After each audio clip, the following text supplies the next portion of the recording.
आज हम आपके लिए बिल्कुल अलग तरह की रेसिपी लेके आए हैं। जब भी आपको छोटी मोटी भूख लगी हो या शाम का टाइम हो या सुबह का टाइम हो और कुछ आप ऐसी रेसिपी ढूंढ रही हैं जो झटपट बनकर तैयार हो जाए और खाने में स्वादिष्ट भी हो, तो इसे ट्राई ज़रूर कीजिएगा। इसे बना रहे हैं हम बेसन से।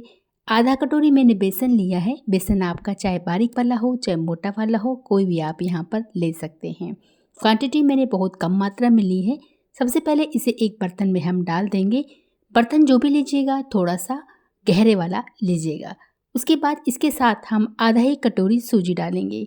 जितना बेसन लिया है उतनी ही सूजी लीजिएगा। सूजी थोड़ी महीन वाली लीजिएगा, अगर मोटी वाली है तो पीस लीजिएगा मिक्सी जार में डालकर। हरी मिर्च खाना पसंद है तो हरी मिर्च डाल लीजिए। नमक तो हम डालेंगे ही डालेंगे। उसके बाद इसमें आप जैसे चिली फ्लेक्स पसंद करते हैं तो वो डाल सकते हैं, या फिर जैसे आप जीरा पसंद करते हैं तो वो डाल सकते हैं।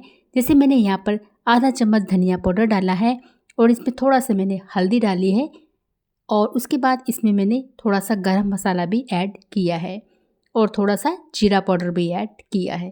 तो मसाले मैंने वो डाले हैं जो घर में बेसिक हैं, मिल ही जाएंगे आपको मसाले के रूप में। और चिली फ्लेक्स आपके लिए बिल्कुल ऑप्शनल है, अगर आप खाते हैं तीखा तो डालिएगा, नहीं तो हरी मिर्च तो हमने डाली ही हुई है।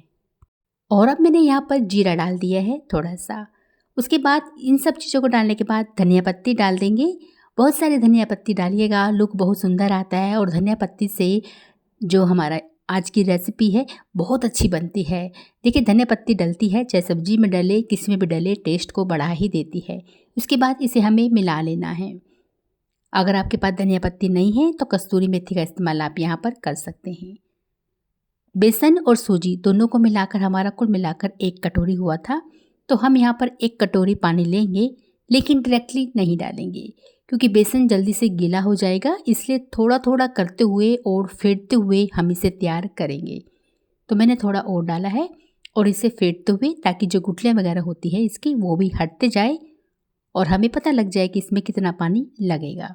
यहाँ पर लगभग मेरा 1 कटोरी पानी लग गया है। थोड़ा सा आगे पीछे हो सकता है, लेकिन यह है कि 1 कटोरी के आसपास लग जाएगा, थोड़ा सा ज़्यादा भी हो सकता है। उसके बाद एक पैन लेंगे, पैन में एक थोड़ा तेल डालेंगे 1 चम्मच भरकर। उसके बाद आँच को ज़रा धीमे रखिएगा, नहीं तो ये इकट्ठा हो जाएगा। उसके बाद इस घोल को हमें डाल देना है। आप गैस की फ्लेम को लो रखिएगा और इसे एक बार जब चम्मच की सहायता से हम मिलाते जाएंगे। बेसन गिरा है तो लाजमी है कि ये चिपकेगा। अगर आप इस रेसिपी को नॉन स्टिक कढ़ाई में बनाएंगे तो बहुत अच्छे से बनेगा और ये चिपकेगा नहीं। थोड़ा सा नॉन स्टिक कढ़ाई के बगैर अगर आप बनाते हैं जैसे स्टील वगैरह में, तो थोड़ा सा चिपकने के चांस रहते हैं, लेकिन हमने तेल गेरा है तो फिर ज़्यादा चिपकेगा नहीं। धीरे धीरे कर कर इसे चम्मच की सहायता से हम मिलाते जाएंगे, क्योंकि घोल जो है वो गाढ़ा होता जाएगा और धीरे धीरे कर कर ये गाढ़ा होता जाएगा। ये देखिए ग्रीन ग्रीन जो हमने धनिया की पत्ती डाली थी उससे कितना अच्छा इसका लुक आ रहा है। और ये देखिए यहाँ पर ये लगभग तैयार हो चुका है। थोड़ा सा और पका लेते हैं, उसके बाद हम इसे एक थाली में निकाल लेते हैं। और अभी ये काफ़ी गर्म है तो थोड़ा सा फैला लेते हैं। और गरम गरम में बिल्कुल भी हाथ मत लगाइएगा, बट मैंने यहाँ पर लगा दिया था। तो बेसन क्या है, चिपकता है। सूजी नहीं चिपकेगी लेकिन बेसन चिपकता है, तो इसलिए गरम गरम में मत लगाइएगा, थोड़ी देर के लिए छोड़ दीजिएगा। ठंडा हो जाएगा ना, उसके बाद ही आप इसको सेट कीजिएगा, नहीं तो बेसन चिपकता है। अब मैंने इसको सेट करना शुरू कर दिया है और अच्छे से थोड़ा सा इसको सेट कर लीजिएगा।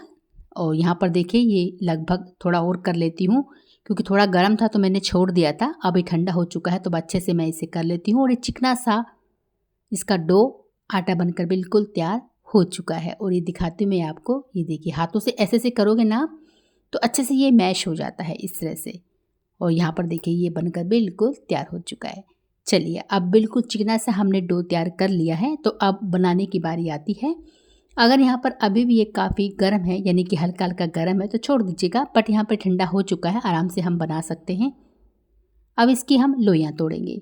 तो आप इस तरह से तोड़िए या फिर जिस तरह से तोड़ते हैं वैसे तोड़ सकते हैं। नींबू के आकार जितना हमें लेना है और गोल गोल कर लेना है। अगर आप सफ़ेद तिल खाते हैं तो उसके ऊपर सफ़ेद तिल डालकर थोड़ा सा स्प्रिंकल कर लीजिएगा या फिर लगा लीजिएगा। मैंने यहाँ सफ़ेद तिल थोड़ा सा ले लिया है, बिल्कुल आपकी चॉइस है, अगर नहीं है तो रहने दीजिएगा। थोड़ा सा क्या है खाने में ना स्वाद बढ़ जाता है जब हम इसे तलेंगे और जब खाते हैं तो तिल का स्वाद बहुत अच्छा आता है। नहीं तो आप बिना इसके भी बना सकते हैं। देखिए गोल गोल मैंने नींबू जैसे आकार का कर लिया है और इसे हम सभी को ऐसे बनाकर रख लेंगे। उसके बाद इसमें सुंदर सा डिज़ाइन हम देंगे। तो अगर आप डिज़ाइन देना नहीं चाहते हैं तो सिंपल से ऐसे बनाकर भी आप तलकर खा सकते हैं। यहाँ देखिए मैंने बिल्कुल गोल गोल करके रख लिया है एक थाली में। तो चलिए आप फटाफट से इस डिज़ाइन दे देते हैं।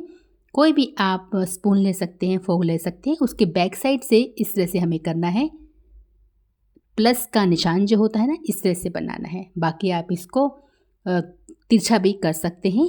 अगर इस तरह से बनाएंगे तो ये इस तरह से बनेगा। तो बस हमने ये वाला डिज़ाइन इसमें दिया है और ये देखिए लुक कितना अच्छा आया है। लेकिन जब आप इसको थोड़ा ऐसा निशान दें ना तो थोड़ा ज़्यादा गहरा मत दीजिएगा, नहीं तो नीचे तक जाएगा तो ये फट जाएगा। थोड़ा ऊपर से थोड़ा दे दीजिएगा ताकि लुक थोड़ा सुंदर दिखाई दे। ये देखिए इस तरह से मैंने लिया है। एक और मैं आपको दिखा देती हूँ। स्पून के बैक साइड से ऐसे लेते हुए हमें ऐसे करना है।